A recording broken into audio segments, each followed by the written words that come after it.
செயல்பட வேண்டும். ஒரு கிறிஸ்தவ வாழ்க்கை அது மிக கிறிஸ்துவோடு இணைந்திருக்க வேண்டுமானால் நீங்கள் தன்னிச்சையாக ஒன்றும் என்ன செய்ய முடியாது.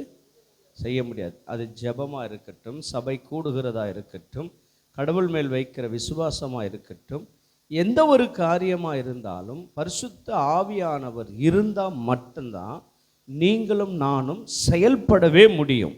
அல்லேலூயா. ஆவியானவர் இல்லாமல் நம்மளால் தேவனுக்கு பிரியமாக ஒரு நாளும் என்ன செய்ய முடியாது, வாழ முடியாது. ஏனென்றால் அந்த ஆவியானவர் தான் நம்மளை தேவ பிள்ளைகளாக வாழ வைக்க முடியும்.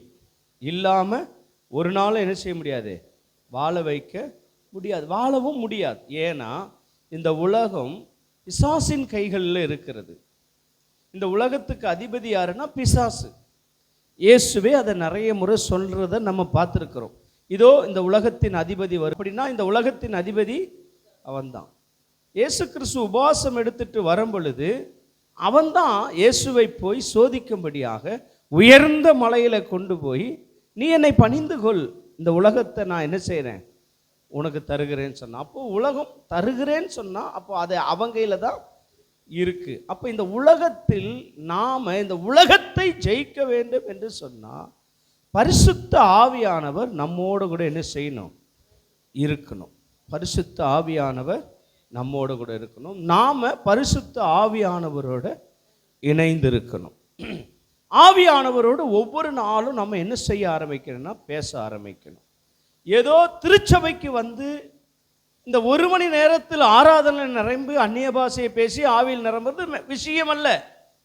ஒவ்வொரு நாளும் நாம் தேவனோட ஆவியானவரோடு இணைந்து அந்நிய பாஷைகளை பேசி ஆவிக்குள்ளாக ஜெபிக்க வேண்டியது அனுதினமும் நம்மளுடைய வாழ்க்கையில் செயல்பாடாக காணப்பட வேண்டும். அப்போ தான் இந்த உலகத்தில் நாம் என்ன செய்ய முடியும், ஜெயம் எடுக்க முடியும். இல்லைன்னா ஒரு நாள் என்ன செய்ய முடியாது.